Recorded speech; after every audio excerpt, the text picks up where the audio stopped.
And we are live, guys, man. Appreciate y'all all tuning in as y'all get in here one by one, man. This is a big live stream, our first roundtable out of a series that I've been wanting to do on the channel, man. And I had to get some of the best and biggest names in the HBCU spaces to join me today. We'll start out Mr. Emory Hunt, man, from Football Gameplay and also a contributor at CBS Sports Network, man. Emory, I appreciate you joining the show. Always a pleasure, man. Appreciate you inviting me. Absolutely. Then we got my guy, Jamie Walker, man. This guy does it all. Play-by-play announcer, color analyst, very vocal on social media, man. Supports his North Carolina A&T Aggies well on social media, man. Jamie, appreciate you coming on the show, too. I appreciate you having me. Absolutely, man. I got BJ Jones, been on the show before. Me and him done some stuff with All Script on Scotty's channel. BJ is a contributor for HBCU Game Day, man. BJ, appreciate you as well. Man, how's it going, Blue? Thank you for having me. Doing good. And finally, man, this guy needs no introduction as well, man. My guy, Dr. Cavil from the Inside the HBCU Sports Lab, also one of the biggest names in this HBCU space. Had to get him on this first roundtable, man. Dr. Cavil, appreciate you joining the show. It's a pleasure. Good to be here, Blue, and commiserate with all these gentlemen. I just asked to make sure they don't make me look bad. I'm good. We are just lucky to be in your space, sir. Absolutely, man. But let's get this thing started. The hottest news from across Twitter, any social media, any platform right now has been HBCUs and conference realignment. USC, UCLA kicked off moving to the Big Ten. It just set off a chain reaction. We've heard FAMU, Jackson State, Tennessee State, all these names be thrown out in terms of conference realignment. So, Emory, we'll start with you. Do you foresee an HBCU trying to make that jump to the FBS level? And if so, who do you see being the best candidate for that? Are you talking in terms of individual teams or yes, individual teams? Well, for me, it's I'm looking at it from what I would want to see type perspective, and who has, let's say, some things in place. And I'm gonna just speak from a facility standpoint, right? Stadium standpoint.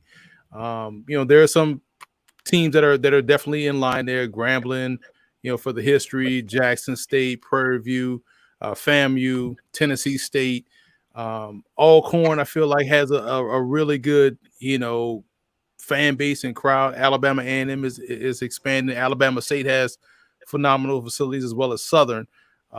So and low key, I know we talked about this before on the spaces before, but I mean, I know endowment is not directly tied to athletics, but hell, Tuskegee has money and they have, a lot of people that's back in Tuskegee. So for me, it's just like, okay, I think that will be a great start off point. And it's, but realistically, it's probably, Jackson State, FAMU, Prairie View, right? But what I would like to see is those teams. Texas Southern is another one that has, good facilities and a lot of stuff already in place. So I feel like that's my Pollyanna way of looking at it. But I know Dr. Cavil can speak what's realistic and, what can actually happen. But just from what I would want to see, those I would like to see, make that move. And quiet as kept, I like the way Morgan State is heading. They're making some things happen. Norfolk can possibly be included in that category. So there's a lot of schools that have the right mindset. It's about now, can they actually make it happen? And Dr. Cavil, this is going to come to you because the business side and the sports side. For you, which HBCUs are you looking at as the best candidates to make a move, whether it's D2 to D1, FCS to FBS? Well, first, let me say, Emory, you fine, man. You covered yourself well. You said, I'm looking at this for what I want. As long as you do that, how can I argue against that? It's what you want. No problem. But as you said, Blue, one of the things I like to look at is the business characteristics. And I'm trying to make sure I'm not too long-winded on there, not to bore folks. But there was a study that I had a chance to do and familiarize myself with other studies that are out there. Some of the characteristics I think that we should consider, not say you have to, but consider institutional characteristics. Student enrollment. We know student enrollment drives athletics. For those that are not familiar with this, your enrollment is, for most institutions, a large part of the operational cash and revenue that you'll have at an institution. And for most, it's anywhere between 70 to 85, some close to even 90% of your revenue comes from student enrollment. Higher student enrollment, the more revenue you have, the more likely you can make the move. The other one would be, for me, academically. This is where the nerds, all y'all that are nerds, get out of this conversation. I'm sorry. No, I'm not going to apologize. Carnegie classification. What is your academic measure? And conferences out there take this seriously. Even the ones that you don't think so, i.e. SEC, y'all think they just a football, basketball factory, but they look at academics as well. 3 of the 4 last expansion members were AAU institutions. I'll say it again. 3 of their last 4 members they expanded with. Not only were they blue blood programs, strong programs, regionally in terms of what they could do for television, but they were also academically strong institutions. And the 4th one is right on the hump of being an AU institution in Oklahoma. The other ones y'all familiar with, Missouri, Texas A&M, and Texas now. Athletic donors. What is your donor base? Emory Hunt talked about this a little bit. You better have donors. You can't make this move without money. Athletic budgets. What budget do you have now? That's something I know BJ Jones fires off all the time because he hits me with my Clark Atlanta University. They ain't got no money. I said, they got no money. They just hiding it from you. It's academic. It's okay. Other one is revenue longitude. I like to look over a period of time because you got some of these programs will spend money here and there, get a different president. I want to know what you've done over a period of time. So I'm going to take it on a longitudinal study over the period of time. What type of money do you have and what are your aspirations? Football attendance. You know, a lot of folks love to look at attendance. It's only one of the measures. I do take it into considerations. And this is for all my Jackson State folks out there. I love you. But attendance is not the only thing you're going to have to make the move. I'm just saying. NCAA APR for a year, 2009, 2010. Look at the APR for some period of time because that is important. It may be going away, but as long as we have it, you need to know what a team and institution is able to do over various sports in terms of the APR. I'll leave it there. There's some other ones that I like to talk about if we have time, which are marketing characteristics, but I don't want to hog it up. If you can come back to me if we have more time, I'll tell you about some marketing aspects that you need to make sure institutions have. With all that said, I would like a combination of the two in terms of that. And I think HBCUs have to go as a group, a minimum of 4, if not an entire conference, to move to FBS. So to sum this all up, the first thing they need to do to make the move is they need an invite. Ain't nobody talked about the invite. Who gonna invite one of these folks? I'll leave it right there. Let me jump right in and just say South Carolina State. I forgot them too because I don't want them in my mentions. So it's too late. Too late. You can't say it's already there. They already got you blocked potentially. It's all good there. But we'll go to my guy Jamie. Being a North Carolina A&T fan here, North Carolina T has been very vocal that that's their goal eventually. All their moves to the Big South, to the CAA, have been in terms of a long-term goal moving to FBS. For you, what schools are you looking at, and what factors are you looking at personally for programs to make this move?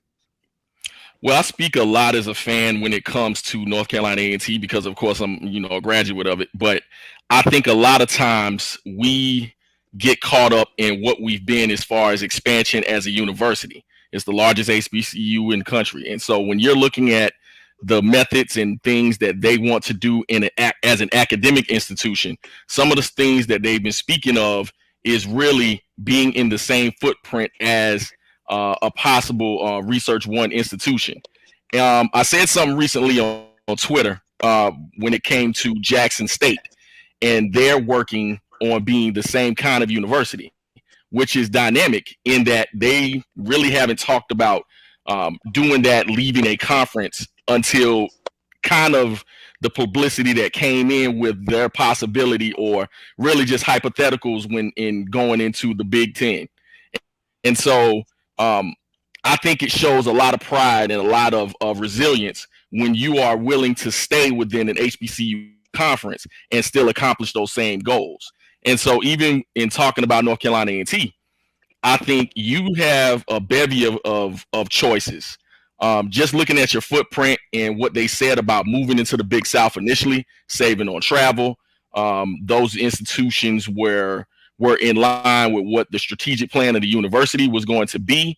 It made sense, not necessarily for me as a fan, because I am a fan and a really a loyalist of HBCU conferences, and I love those conferences. You know, a lot of tradition, a lot of pedigree, and everything that North Carolina A&T has been able to do, they've done it from the MEAC conference for the most part.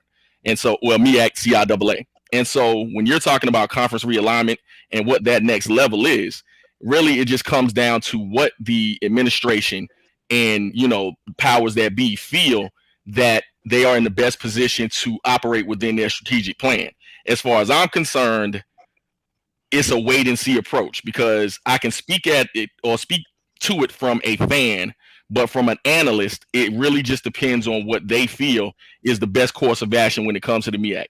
There's been, you know, as far as, you know, there's been schools that have moved other than North Carolina A&T, but North Carolina A&T seems to get the business when it comes to actual moves. Now, I will always give FAMU and Bethune-Cookman credit, because the SWAC, I feel, have always felt is a better suit for those institutions, because they just go well with the SWAC. I mean, it's been, you know, you can see the banter go on in Twitter as far as, you know, what they are, but it just matches perfectly. It's like a hand in glove when it comes to the SWAC. And so, you know, those moves are great for them. But as far as North Carolina A&T and even Hampton for that matter, when Hampton decided to make the move, you know, even fans from my institution gave them the business about moving to the Big South, which was probably unfair as well. So we're getting some of that blowback as well. At the same time, each institution has to do what's best for them. Now, as far as the goal, as far as moving forward and what those goals are, as far as possibly moving from FCS to FBS, it will depend on the conference. Kind of like Dr. Cavil said, I don't think they would do it as an individual school, but as the institution continues to grow, those kind of goals will still be there, and people will still wonder. Yeah, I mean, absolutely. And I know, BJ, will come to you next. You and Scotty had the same conversation after, you know, the whole Big 12 and Jackson State or Big 10 and Jackson State thing broke. For you as a Southern grad and everything, would Southern be one of those schools you're looking at as a team that could potentially make the move? Do they have the facilities, the money, all these things that Dr. Cavil just listed? Yeah, right now, Southern could. Would Southern probably no. And I think that the reason has been, Dr. Cavil brought up this point.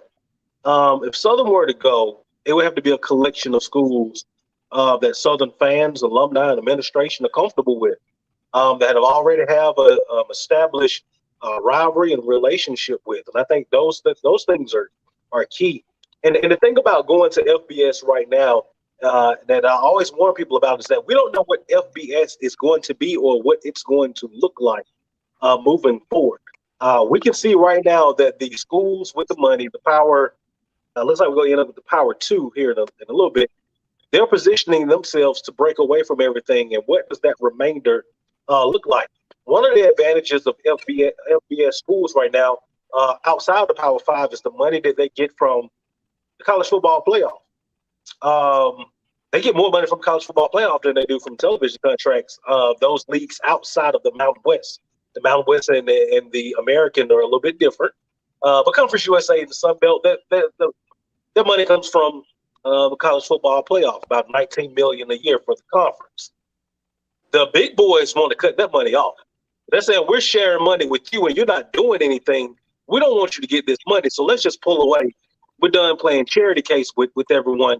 Now, what does that do to everyone else? And I think that's the wait and see approach that I have. And I think that's going to be the wait and see approach that a lot of people in our administrations are going to have moving forward, to kind of see what's going to be the landscape of college football, in particular at the FCS and the FBS level.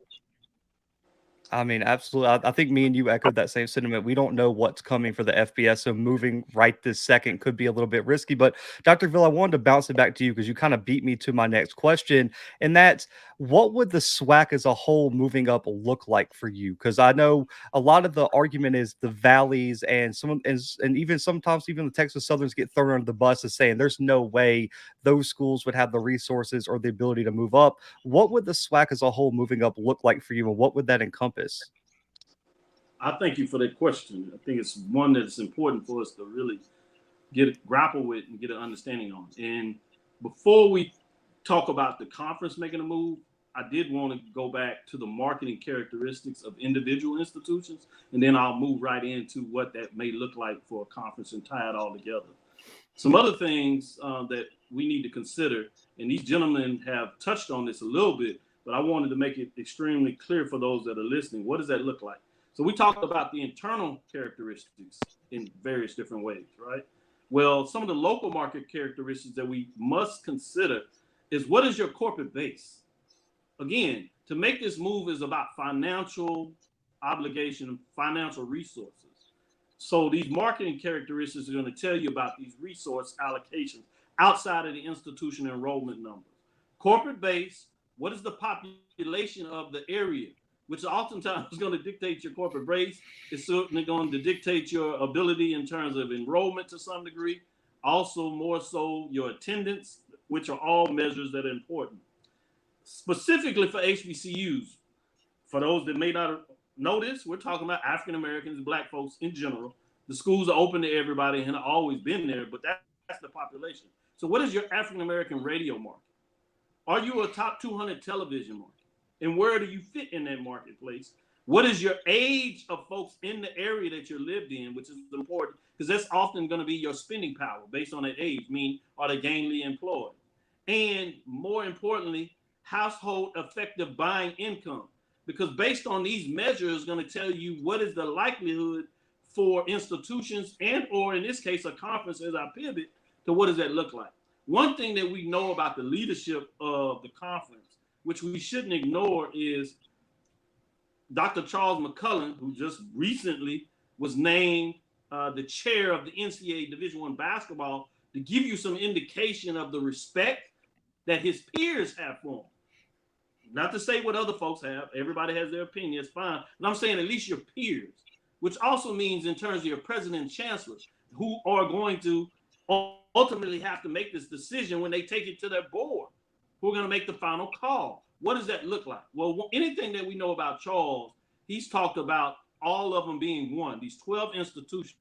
So if they're going to go, they're going to try to go as one. So what are some of the things that we need to understand? First thing that needs to come is television money, right? We already laid these characteristics. What is the television money? Well, if you're able to get the television money as a conference, if you would, that means that you can feed it to the smaller institutions that have not been able to build up their facilities, which is why we're getting questions on Pine Bluff Valley, not to disrespect them, or even Prairie View in terms of, even though the facility is nice and newer, the capacity may be on the smaller end. But you're talking about growing these. Well, what is going to help you grow these is the revenue, and the quickest way to do this is the television money, i.e. that's why SEC and the Big Ten are off the chart. And let me make this plain and simple for folks, and when they want to know expansion, whether there's going to be one institution in terms of HBCU or 4 or whole conference. Just think about a pie. Let's just make this simple math. $17 million would be a television contract, let's say over 10 years, that's $17 million a year. Well, let's say there's 17 folks to the conference, right? 16 members in the conference office. You divide 17 million by 17, right? That's $1 million a piece.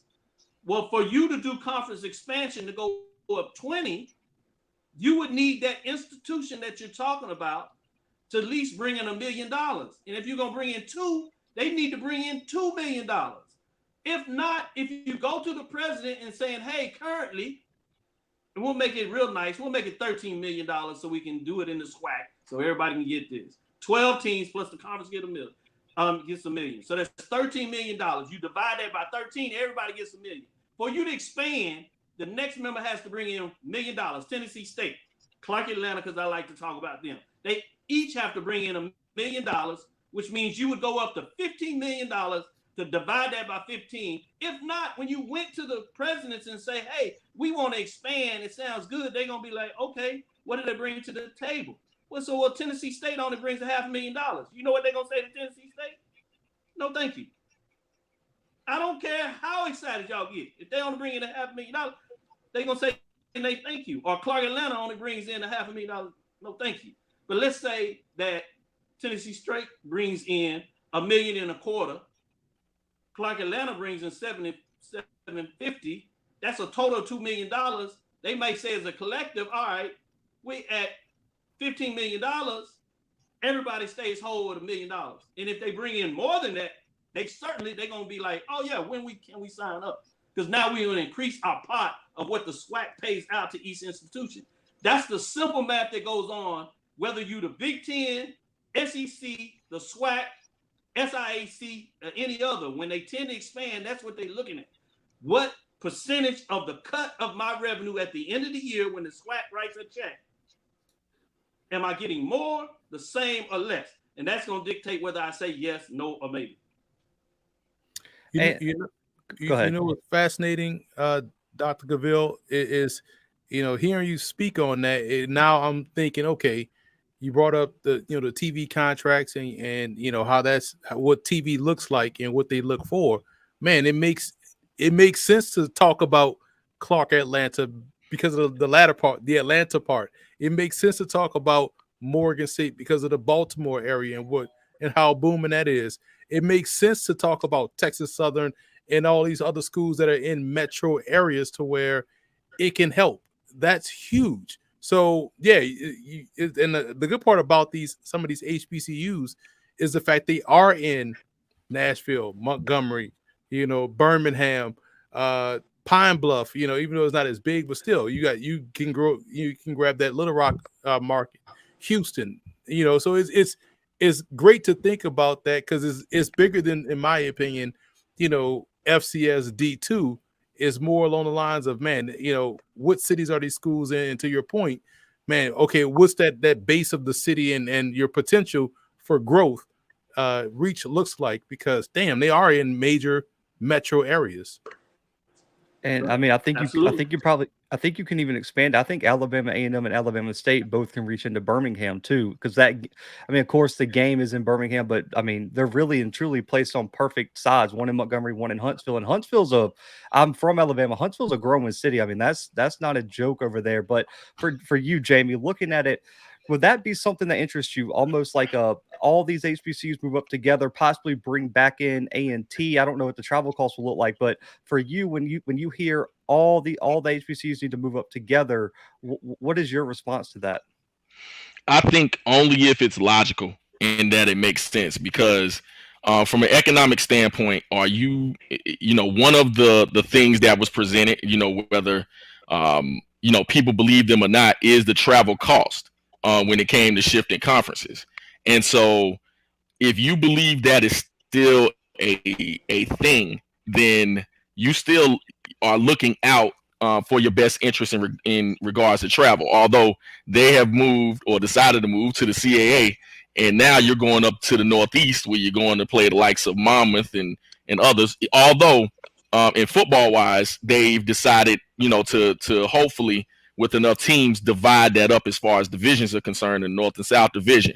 But in basketball, for example, you're still, doing, the traveling that you would do in any other conference. So I'm not quite sure what the factors of travel would be, but I think it does make sense from both a cultural and economic standpoint to stay together. What you want to do, and one of the great features about the SWAC really over its time, is that they have made strategic moves to stay together. Although there has been some periods of time where some teams, look to go to other places. For the most part, those moves have been as a strategic unit. And so you would love to see that continue in some kind of way. If you could have all, especially the major HBCUs, be able to be economically prudent and stay together and be an economic force, that they are able to maintain what they're able to do from an academic and athletic standpoint, then you would love to see them stay together. But I don't think you have so many different dynamics when it comes to each institution. You're looking, not saying it's not realistic, but you have to turn over those books and make sure that you're able to maintain and stay within those conferences. You had teams that have, made the leap up, those Winston-Salem states, those Savannah states, that ended up having to go back to, their original conferences that they moved up from. So if it doesn't, I hate to use the cliche, but if it doesn't make dollars, it doesn't make sense. Hey, that's a very popular saying when it comes to this. Now, BJ, you've talked about that this could happen if you took a subset of the teams from the SWAC. I've heard 6 to 8, possibly 10, depending on different dynamics for you. This is a two-parter. Which schools would you identify as the ones as the SWAC if they wanted to move up as a quote unquote conference? Who would go, and also what would happen to the schools that didn't think that was financially possible for them or decided to stay at the FCS level? Would you look at a merger with the MEAC? What would happen to the schools that possibly wouldn't make that FBS jump? Oh man, that's a solid one there.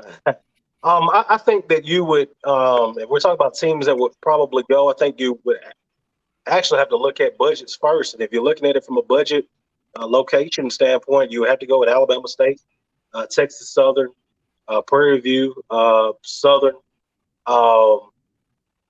People like to throw in Grambling and Jackson State. I think that they would have to do some work from the athletic budget standpoint. As much prestige as those programs have, from an athletic budget standpoint, they're not as high as those teams that I just mentioned. But I think if you could get them in there as well, I think that definitely those two. So I think, with Alabama State, Texas Southern, Prairie View, Southern, potentially Grambling and Jackson State, I think that would be the core that you would be, looking at. And I think, if the other schools decided, hey, we're not going to do this, I think that at that point it becomes interesting. Do you go out and do you reach out to a North Carolina A&T? Do you reach out to a Morgan State or Norfolk, a Tennessee State, to try to make that, that jump collectively? And what would that new unit or conference, what would it be called? Would you join Conference USA? Would you go into that as a unit? Kind of what would be there? And then the remaining schools, the Southwestern Athletic Conference, would they at that point go to the Division II level to try to get some of those teams to move up, kind of fill some spots? So a lot of questions. And what I've learned with this last round of conference expansion is to never say never. Because if you would have told me a year ago that USC and UCLA would be going to the Big Ten, I would be asking you, to kind of lay off the drugs as heavy as you're using them. We've gone beyond recreational use at this point. I agree, man. Covering FBS football, I probably would have said that you didn't know what you were talking about in terms of college football if USC would be playing Rutgers at 11 a.m. in a few years. But a lot of talk about TV money has been in this conversation on social media. A lot of people aren't happy with different contracts, the ESPN contract, a lot of talk about streaming platforms. This has been everywhere. So, Jamie, I'll come to you first. For you, what do you think the current deal fits what the SWAC and or MEAC is bringing to the table, or would you like to see a new contract negotiated at a higher price? For you, how are you feeling about the TV deals right now for the SWAC and MEAC? Well, what I think is you're talking about older deals that were reflective of what was going on at that time. So I think when you're talking about, as much as the buzz comes in where we need to redo these deals, we need to do this, we need to do that, you have to realize that the same people were not in place when these deals were established. So when it comes to innovation taking over and things of that nature, and it's kind of like the shiny new car, you have to realize that there was a process in which those kinds of deals happen. Now, I'm a proponent of innovation, definitely. I've been on and still are on several of these mediums that people talk about all the time when it comes to things. So I won't pick one over the other. I won't go on one agenda or the other, because if you turn on a certain platform, hey, chances are you might hear me there. But at the same time, you have to realize that the interests of the schools, especially economically, are different for each institution. So I think when you have the opportunity to make money for your institution in other ways, especially through TV deals, you just have to realize where you can get those eyes, those advertisers to kind of be before you could just say, we need to redo this, we need to redo that. I'm a radio guy. When it came to getting, this report of this demographic is doing this is where we have these ears. This is what we're doing here. We need to go do promotions here because these are where the people are. There are factors when it comes to deciding what deals are that you have to understand what a company or medium is worth or what you are worth to them, as well as what you feel you are worth. And that's a difficult question when it comes to HBCUs and institutions in general, because no one really knows what that worth is. You have to go out there and shop yourself. You have to be able to say, this is what we bring to the table. But I think if you get a variety of mediums to be able to see what the market is for your product, and also the cultural aspect of your product that maybe a streaming medium or TV medium for that matter respects, that will give the full features of what your institution does is out there, hey, I'm all for it. And there's nothing wrong with renegotiating, but you also have to understand there's two sides to the negotiating table. There definitely is. And Emory, come to you because you have some time with CBS Sports. You've been in this television area. For you, would you like to see more? I think the biggest critique that I've heard a lot of people are they don't want it to be exclusive to ESPN or ESPN Plus or everything. They want to see HBCU sports on CBS, on Fox, on HBCU League Pass, etc. For you, what does that look like? What, in your opinion, we talked about the Legacy Bowl, how there wasn't enough media coverage. What does the SWAC and MEAC need to do to get those extra eyes on them and maybe promote themselves better across a multitude of networks? It's a great question. It's multi-layered, and I want to make sure I'm not speaking for CBS, so I'm gonna tap dance around that. Mm-hmm. But I will say this though. First of all, social media is not a real place, and so I know as loud as folks get on social media, they just got to go outside and realize, like, as loud and constant as you guys are talking about HBCUs on social media, when I'm out broadcasting the games at Morgan State, I'm counting the fans in the stands. Like, you would think based off social media, they'd have, 70,000 people at Morgan State games hanging on the buildings and standing room only. Some guys even standing on the field because you can't fit them all in. So I'm saying that to say, you got to Jamie's point, you got to make sure everything that you can show to a TV network is lockstep with what you're preaching. You can't say we have a great brand. Okay, let's see YouTube numbers. And you Google Mississippi Valley State YouTube, and all you see is band pictures. That's not gonna cut it. Like, and those band videos are not getting thousands of views because it's from 1,000 different fans. You as the school have to, and that's what I brought up on the spaces when I spoke about infrastructure. Your infrastructure has to be different.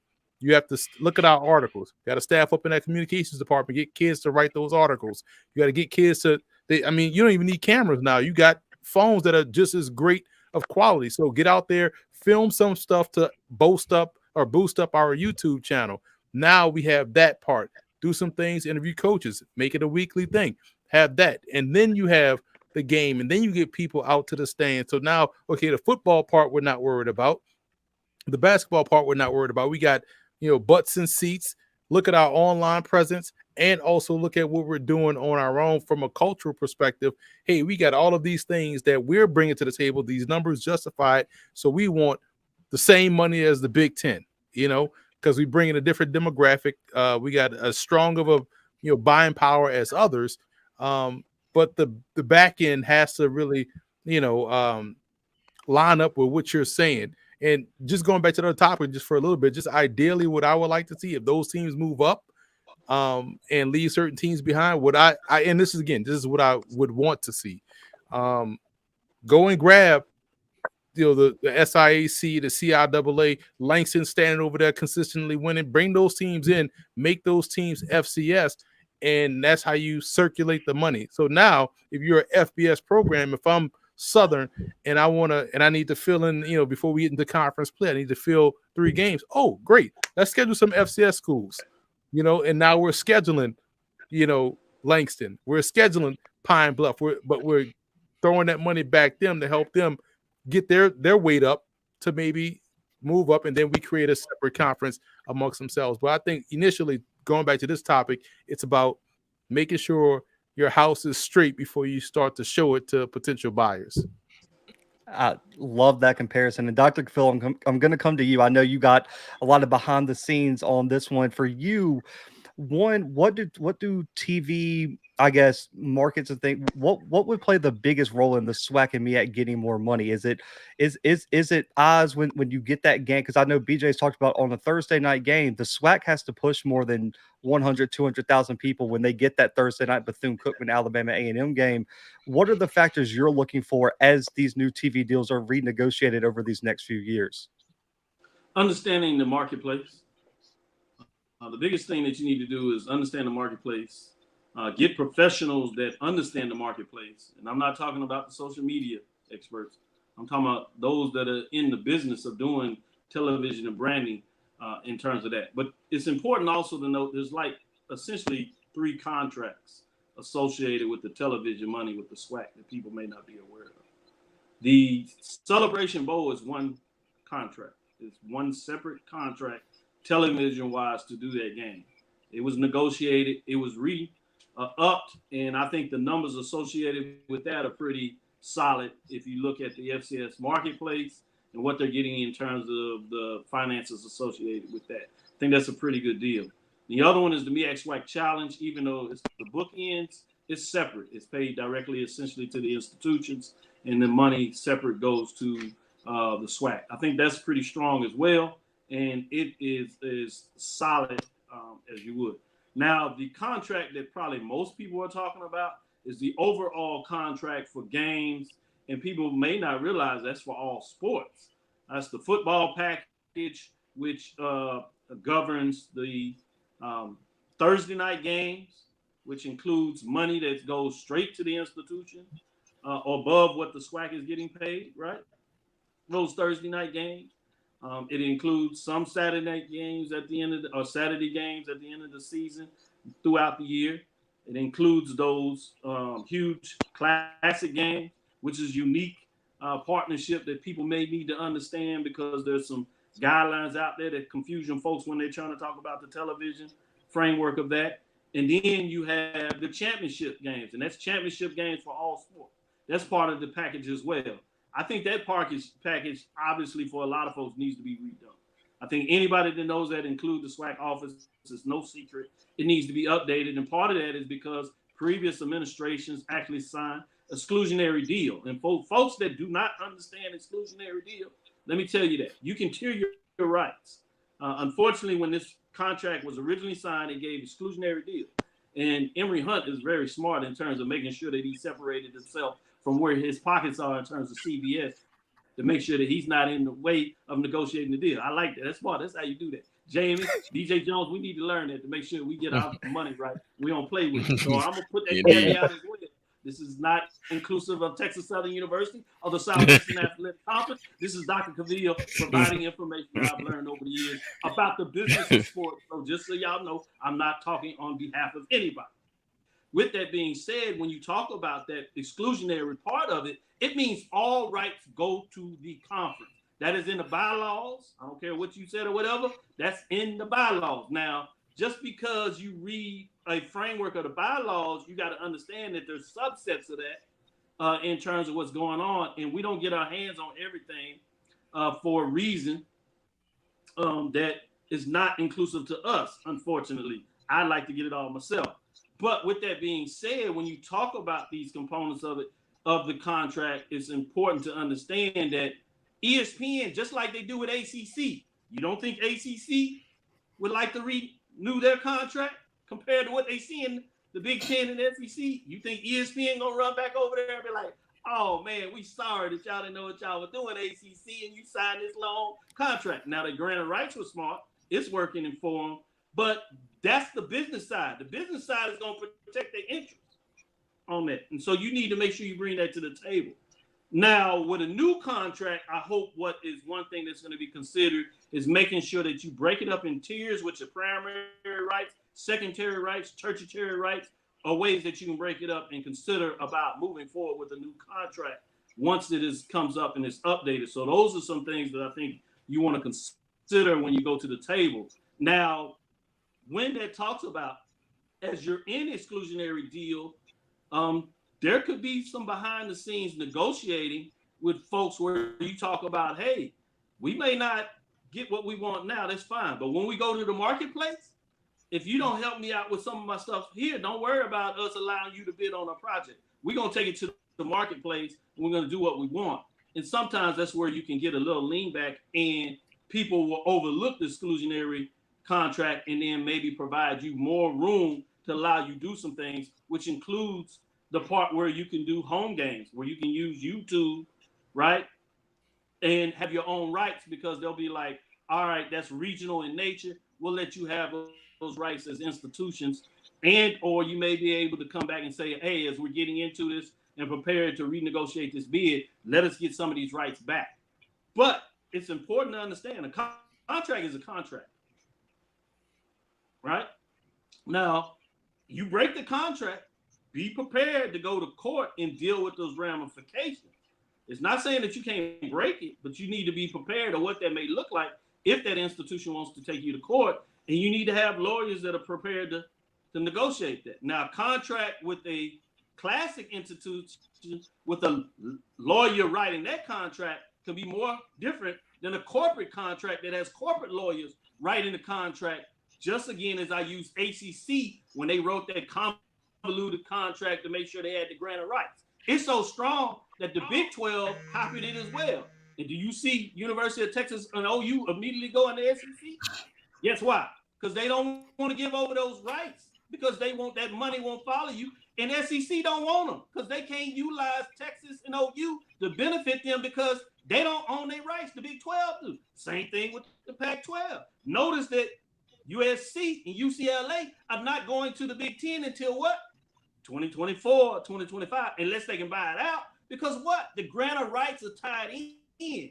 Those contracts by corporations, and anybody that has been let go by a corporation understands just how strong those folks in those corporate offices tend to be able to write their contracts. So one of the things that the Big 10 and SEC have learned that was fascinating to me when I found out about it, guess who they get to negotiate their contracts?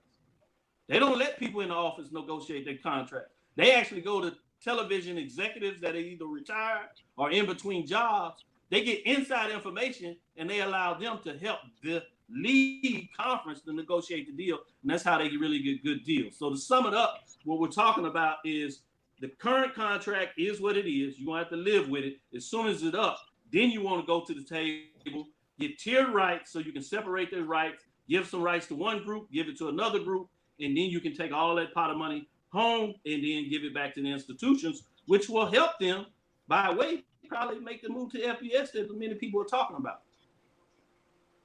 Man, I love the insight. And then BJ, coming to you, there's been a lot of talk about when this renegotiation comes up, what is a fair deal and who are some of the providers, television, streaming, regardless.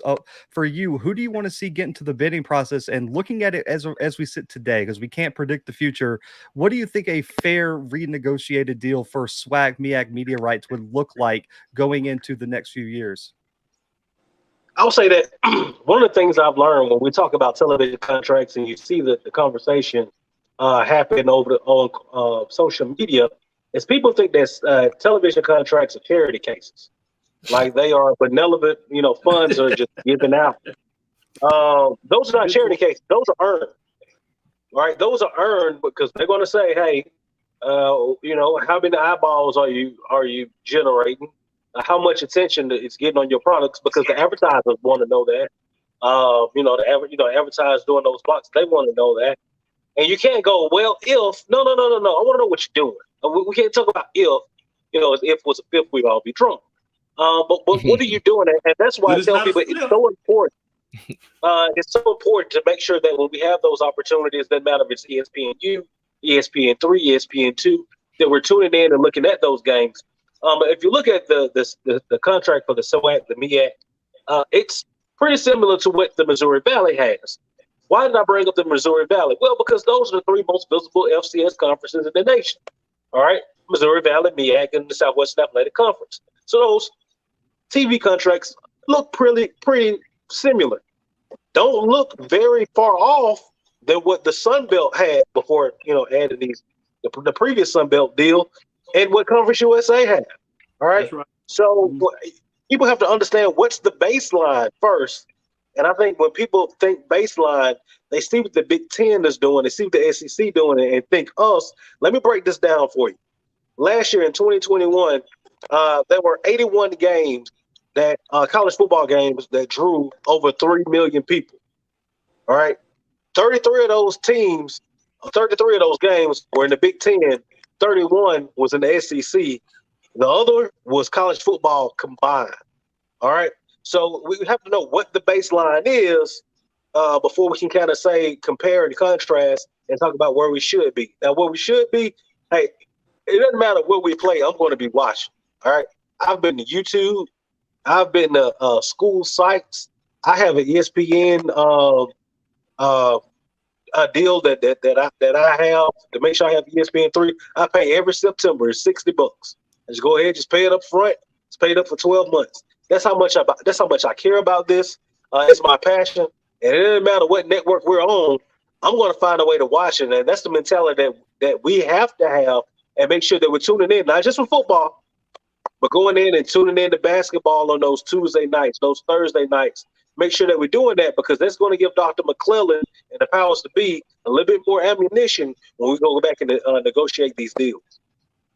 I love the message there, and to kind of shift it a little bit, but on the same topic of exposure, social media has been a giant conversation surrounding HBCUs. I believe the 1400 Club posted that there was a school in the SWAC that hasn't posted since like the end of September, and it was so many months before they posted a single bit of content on their page.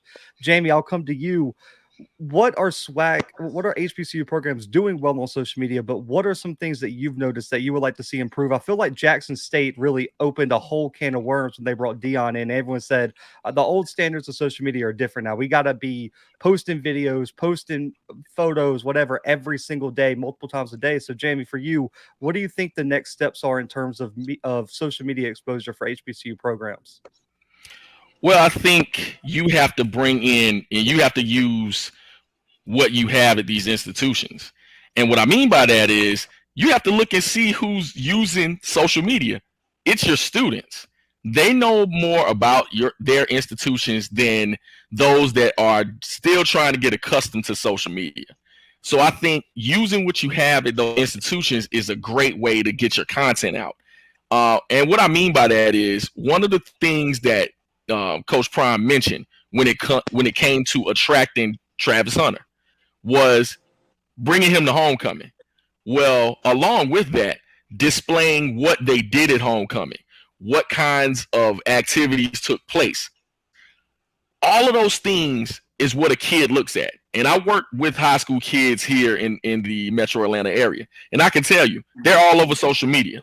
If you look at these TikToks, if you look at Instagram, they're all over it. You know, as an educator, I can't stand a cell phone, but I will tell you that is what they do. So when you're attracting athletes, you have to put what your institution does best. And it's not saying you have to be like others, but you have to show what makes you unique in that a student or athlete wants to come to your institution.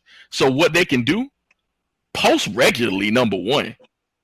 That's the simplest way that I could tell you. Post those great things about your institution and those teams that they do on a regular basis so that these kids can see what's going on.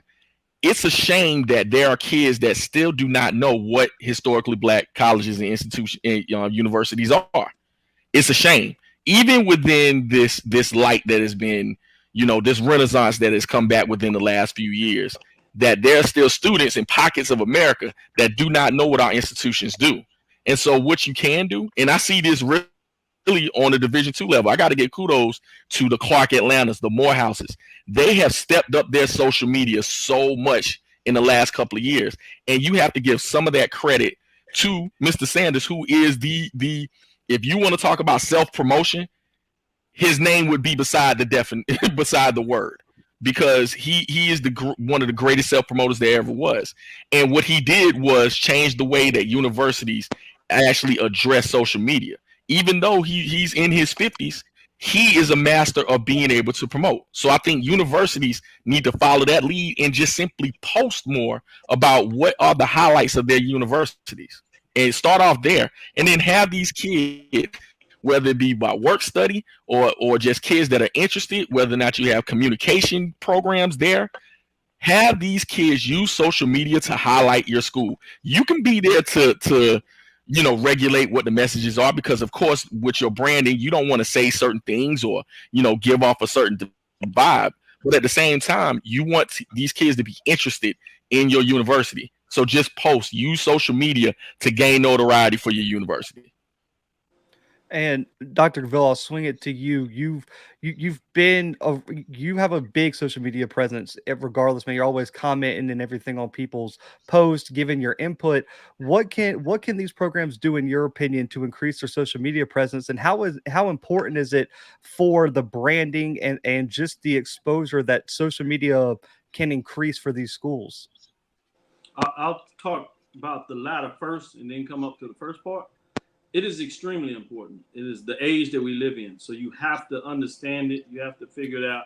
And you have to find a way to make sure that you can utilize this source that will drive attention to your institution.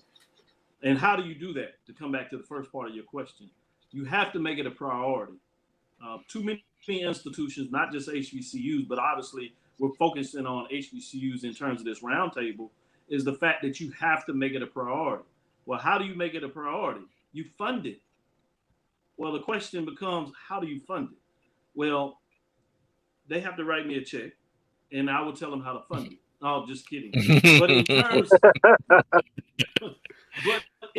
that, seriously, when you make it a priority, you have to fund it. So that may mean that you have to, athletics, use some of the money that you use from your game guarantees or some of the sponsorship that you use. Or if you have the relationship with your CFO and president, to let them know when they're doing a reorg or you're setting up to create a position, that you prioritize in such a way that you can fund the position or two in the area that helps you have somebody that is dedicated. I know folks around this space talk about utilizing students, and I think there is some validity to that. But you still have to have somebody that manages the students. And we never talk about that. You're not just going to give a student to your university, which is a corporate, a huge business, and say, hey, let me give you this name brand that we have in athletics and or the university, and just go put stuff out there, and I hope you get it right. There are organizations that train folks in understanding how to utilize social media in the appropriate context to drive the focus point that you're talking about, which still means that you have to fund it. So even if you're going to use students to support this in terms of, and these students now want to get paid, this free internship, that ain't working no more. Just side note, this is somebody in the institution. Y'all might have did that. These students, they ain't trying to do that. They cost of living went up, and they got to deal with it too. They want some money. So you really got to find a way to fund this in all seriousness. And so once you do that, you can have somebody in the area that can create a structure that brings in folks that utilize the momentum of that. One of the best ones I've seen out there, and I've been trying to copy this model to let you know how challenging it is. And I have a lot of expertise and a lot of relationships at Texas Southern University, but it's been a challenge to get folks to find resources to support what that looks like. Oregon has what they call the duck cave. And they have somebody that runs it. And it looks like a man cave, if you would. And it has all these different television sources. And it's housed underneath the Oregon football stadium, I believe it is, or the basketball, but I think it's held there. And what they'll do is they have folks during the game, and all they do is operate about pushing out content. But it is a strategy in a structured environment. And they pushed out from that and created, a network capacity that does it even on a bigger level. But all these create resources. And sometimes we forget to get started takes resources. So one of the things that HBCU alums that want this can do is they can donate to their institution. They can finance it. And whatever you can give helps. So you can finance and talk to your athletic director, your CFO and or president and say, hey, I want to fund this initiative about supporting social media, because just to say it needs to be get done may be accurate, but it doesn't help for it to get done. You need the resources and the priority to make it happen. And this last question before we address the last topic, and because I know you guys are all busy people, we'll go Emory then BJ. What's some content that you guys would like to see more HBCU programs pushed out on social media? Both of you guys have covered other college football programs, from the P5 to the Group of 5 to other FCS programs. You guys see it on social media. What are some of the things that HBCU programs can produce to put out there on social media to increase their social media visibility?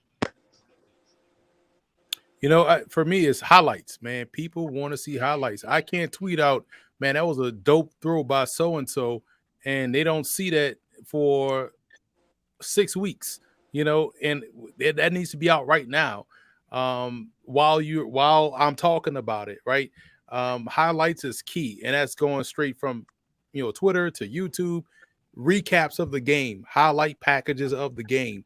You could have someone there just filming highlights, cut those up, and then boom, that's right there on social media. So when people want to see the next great HBCU prospect, they don't have to look far. This guy, okay, let's tag so-and-so's name in this because that's where we're going to look. So I feel like just pumping out more about your school, highlights, interviews, updating the website, number one, is also critical, from player bios to stats to all of that has to happen. And to me, that's the simplest and easiest thing they can do to really get that presence going. And live game updates, I was about to call him coach, but he's like a coach because he's coaching us. Dr. Cavil says it perfectly. Oregon has that right there in-house.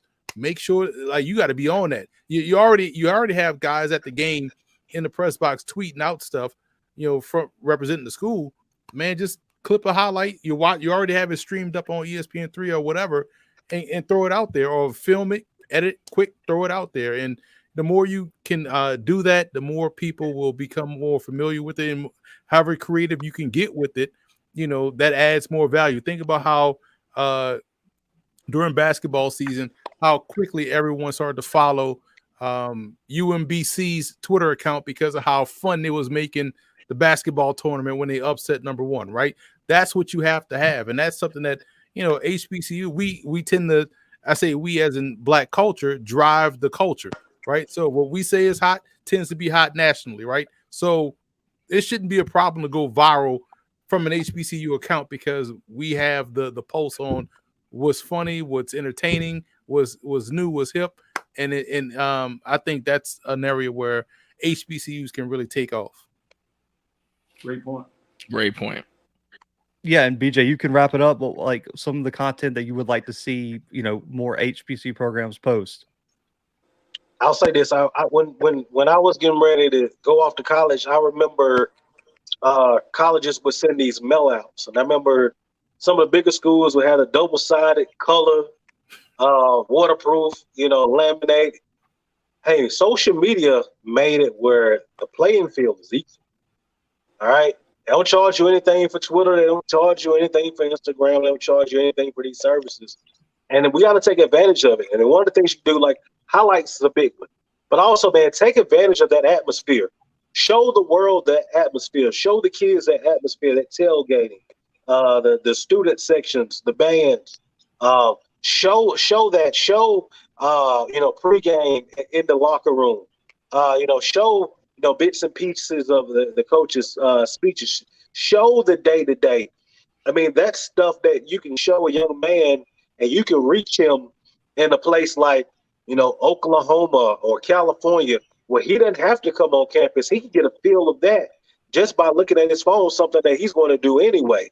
So I think, once you're able to go in and you show those things, it makes a big difference. Jackson State is doing an awesome job at it. They make it seem like everything that happens at Jackson State is the dopest thing in the world. And they've taken it from athletics to everyday student life, where they have a yard party or what have you. I'm going to make it look like the dopest thing ever. And that's why you see the applications going up and they're going up from outside of areas where they're accustomed to getting kids, the Mississippi, the Alabamas, the neighboring states. They're getting kids from across the country, and that's because you're painting a picture for a kid, and they already have a feel for your school and the great things you have going on before I take a trip, before I set one foot on campus. And it's by doing the thing that I love to do, which is looking down on that phone, looking down at social media. I agree. Yeah, I mean, good I won't. point. I will say this hashtag DI love because I know BJ Jones can't say it, and then I say this for Jamie out there, you know. Hashtag That's right. Because to your point, I think what Jackson State has been able to do and leverage the fact that not only are they doing it internal for the institution, but they have now had other folks outside of that group that has magnified what the institution is doing. Because you look at the fact that Aggie Pride, they were actually number one in terms of institutional related likes and marking in terms of this platform. So shout out to both of those organizations to showing HBCUs in a framework that BJ just talked about, how to magnify your voice, both just in terms of your athletic and institutional measures, and then how to magnify it outside of that. So good points. And Reynolds, in terms of what you said, Emory, extremely important to make sure you get those film out there. People love the storytelling in terms of visual aid. That is so important to get that out there. I wanted to double down on that. And the silent, I would say the silent support is always, it's like I always use this example, growing up, you saw Crisco on the stove. I didn't know what the hell that was, but I know when I got my first apartment, I bought Crisco. I just set it on the stove because probably that's what, I don't know what, probably I thought, whatever it was, I was like, well, I need Crisco. Didn't know it, never used it before in my life, right? So I know anytime I'm on CBS Sports, you're gonna see the Raging Cajun helmet behind me.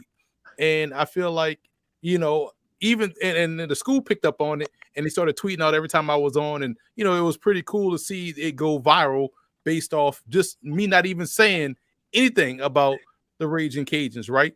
And I feel like there are some HBCU former players and analysts and reporters that are in the media, on TV a lot. Show that. Don't be afraid. You got Michael Irvin up there every time chance he get can scream to you like, man, get up there and promote. Whether it's loud or silent, it matters. It's that visual, they constantly see it to where they become intrigued by it, And before we get to our last topic, I'll 2 points that I heard in there. Dr. Cavil mentioned, the free internship thing, getting students to do it is really hard. At Auburn, when I was there, I had a bunch of friends, they call it War Eagle production. Everyone makes just above minimum wage, and they sit right outside the stadium, highlight videos, big play videos, everything is tweeted out immediately, like in the game, like before the next play starts, they're already starting to get it out there. And then BJ mentioned a lot of people not even associated with Jackson State are getting content out there. I mean, you have YouTube accounts that have almost 1 million subscribers that literally just screen grab things that Dion and Jackson State football post out there, and they're getting millions of views on multiple different channels of that. So to have people repurpose the content and get it out there again and again and again is just outstanding. And also, I talked to a recruit. He's highly considering Jackson State. I talked to his dad today, and he said that watching and hearing about Travis Hunter's experience at homecoming, even though he might commit before then, he's going to Jackson State's homecoming just because he heard and saw how much of a experience that was. So like you said, all that matters in a big way. And the final thing, give me your what are you looking forward to most in this upcoming 2022 season? The hype is just ridiculous right now. Emory, I'll start with you. What is the number one thing you're looking forward to this upcoming season? Attendance being through the roof across the HBCU landscape. As loud as everyone has been on Twitter, they better be as loud and functionally loud in these stands. I call a lot of Morgan State games, and I want to see the crowd show up and stay, and be loud throughout. And hopefully, Coach Wilson will turn their program around. I definitely think he will do so. But for me, it's not about one particular team. Our conference, I think competitively, we'll see again another competitive HBCU season like we saw last year, which is great.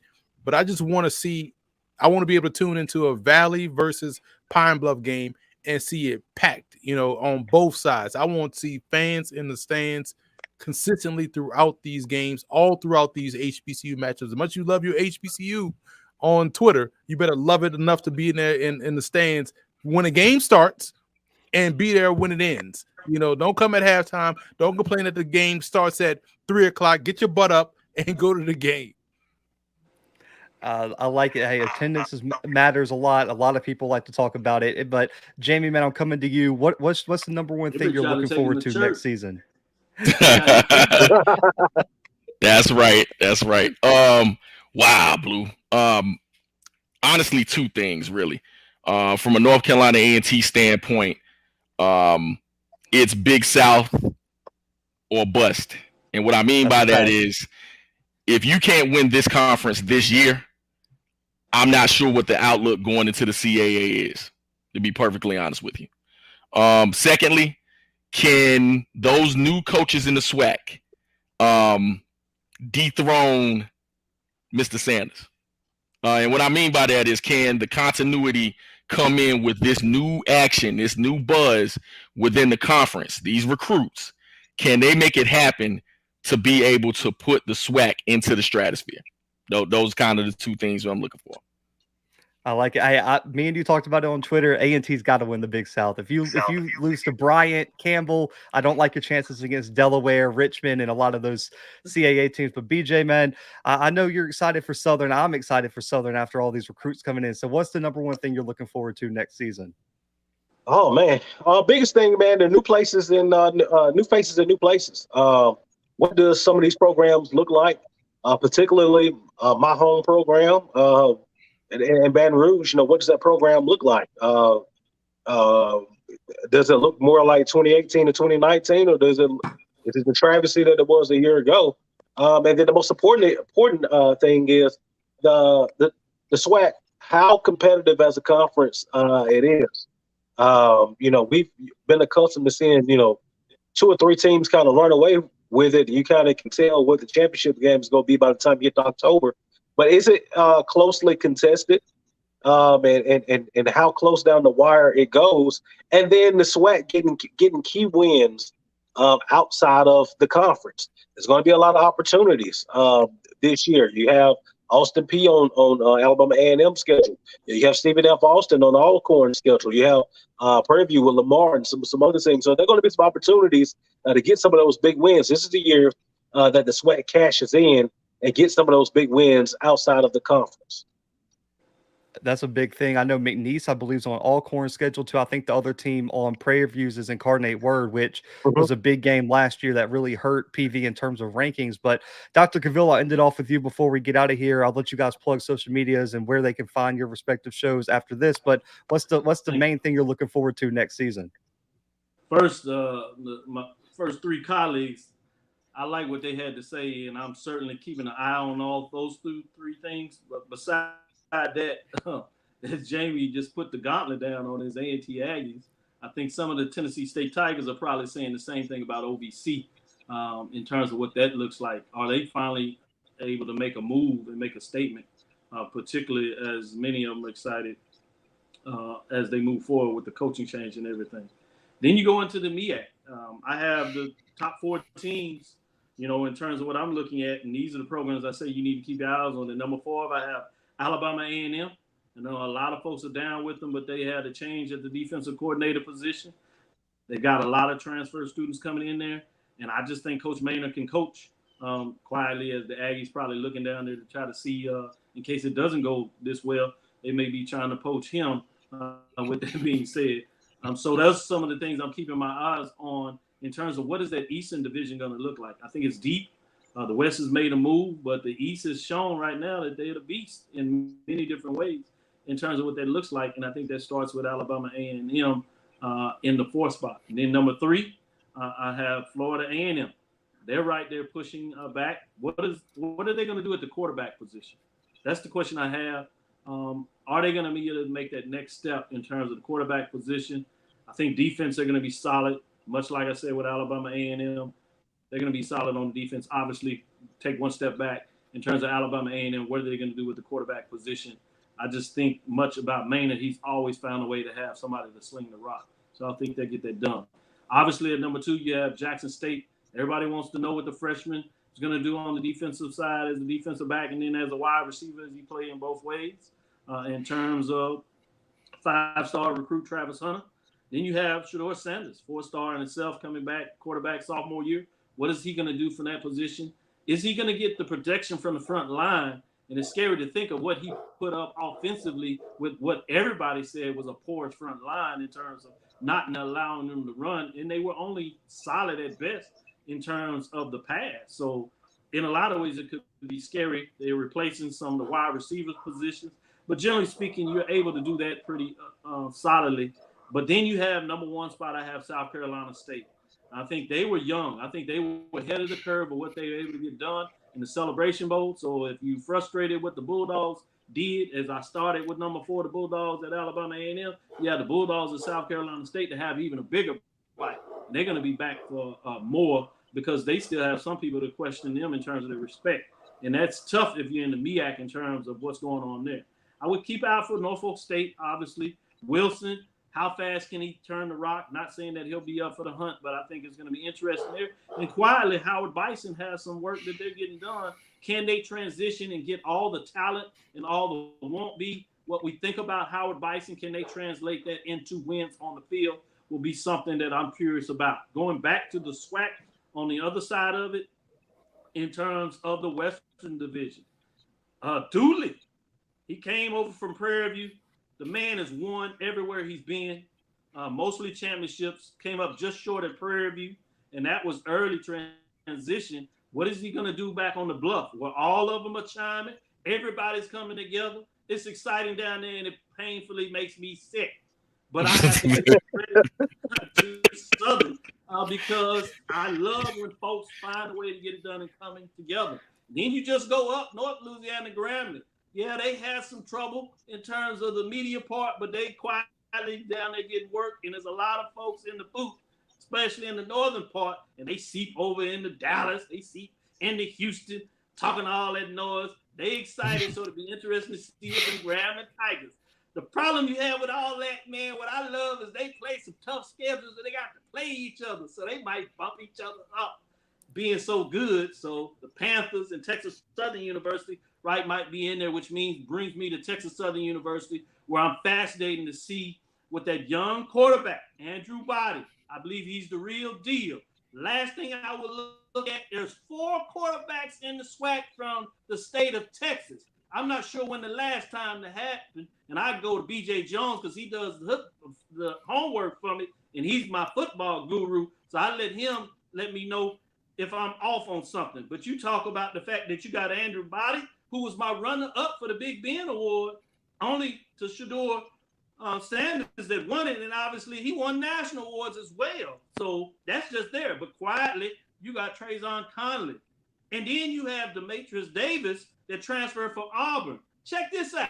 Anybody that's familiar with football in the state of Texas, some of the biggest championship games were between the Houston football team over there, where Demetrius Davis is coming up, right, in terms of that. And then Trayvon Conley was up there out of Dallas, the suburb coming out of there in terms of in terms of Duncanville, as they would get it back and forth. So it's going to be fascinating. Can they bring on what they've seen success at the high school level?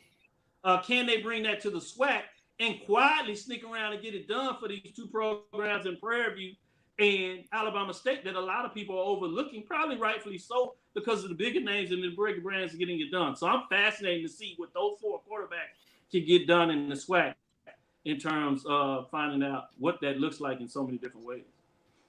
I love the breakdown. That was in depth. Don't sleep on North Carolina Central. I'm just going to say that. I think North Carolina Central is scary. Yeah. They got a lot of talent coming back. Richards at quarterback is extremely overrated. They got a great O-line coming back, and that defense was young last year, and we saw how they stuck up on Alcorn last year. So I'll say that, and of course, I'm riding with Tennessee State in the OVC. Already picked them. I think they're the best team top to bottom. Draylon Ellis is a name I'm excited to see suit up for Tennessee State at that quarterback spot. But guys, I appreciate each and every one of y'all for coming on the show, man. Some of the most respected names out there, for y'all to give me a little bit of your time and come on the channel. I appreciate each and every one of you. But one by one, man, I'm going to let you guys tell everyone where to follow you, where to check out your respective shows and content. Emory, man, we'll start with you. Hey, before I say that, keep an eye on Mississippi Valley State. Jamari Jones is the real deal. And he was the #1 JUCO quarterback in the country. They got him. They weren't bad last year in terms of Valley. They were competitive. Now they replace some pieces up front defensively, but I love their run game. Love the quarterback coming in. I think they may flirt with their winning with a winning season. They were close last year. I like what Coach Dancy is doing. But you can follow me on Twitter at FBallGamePlan. Subscribe on YouTube, youtube.com/footballgameplan. I got to get you guys all on my HBCU college football kickoff show. I had BJ on last year. It's every Saturday morning, 10 a.m. Eastern time on Next Level Sports, which is channel 623 on DirecTV, 597 on Verizon Fios. It's also on Fubo TV and all that stuff like that. And you can also follow me on CBS Sports HQ as well. And you'll see me doing Morgan State games on ESPN3. So definitely want to get all you guys on individually, and I'll be reaching out to you guys during the season. Hey, man, absolutely. And Jamie, man, let them know where they can find you. Oh, man, you'll find me all over. Of course, follow me on Twitter. Literally. Sport Voice JW. You'll see me on the Black College Sports Network. You will also see me on ESPN Plus doing some SIAC games, either from the play-by-play or color spot. And just, hey, you'll see me everywhere. And anywhere you turn on the streaming service of TV, you might see me. The busiest man in HBCU sports right now, for sure, man. BJ, let them know where they can find you as well. Hey, you can find me at Twitter at Inside HBCU F-Ball, Inside HBCU Football on Facebook, BJ Jones. You also catch me, man, during the falls, man, at the Black College Sports Network. Usually with Dr. Cavil on Sundays, man, we do a rundown. Him, Charles Bishop, and Mike Washington, man, breaking it down on Sunday mornings. And then, man, Inside HBCU Football, man, Sunday nights on the Black College Sports Network. That'll be back once the season gets to go. Absolutely. And Dr. Cavil, I'll let you finish the show off. I'm sure a lot of these people know where to find you, but let the ones who don't know where to find you and where they can tune into your stuff. I appreciate it. I certainly will. Just wanted to say thank you first for bringing me on the show and giving me this opportunity. Great platform. Continue to do the work. I know you look at all FCS, but you made it a concerted effort to make sure that HBCUs get additional exposure on the FCA landscape. So I appreciate that.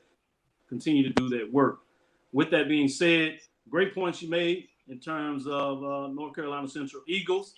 Fly, Eagles, fly. They'll get a chance to make that statement real early against A&T. So I will be keeping my eyes on that. And then Emory said, I found out being down there in Prairie View against the Mississippi Valley Delta Devils, that defense people didn't realize, and BJ Jones will make sure that I'm straight on this in terms of that no-fly zone. They said it was one of the strongest in the SWAC in terms of what they were able to do from the defensive back. And so if they can get some play from offense with the quarterback that you're talking about, you're right on the money. The only problem they got, they in that Eastern Division, and it's deep.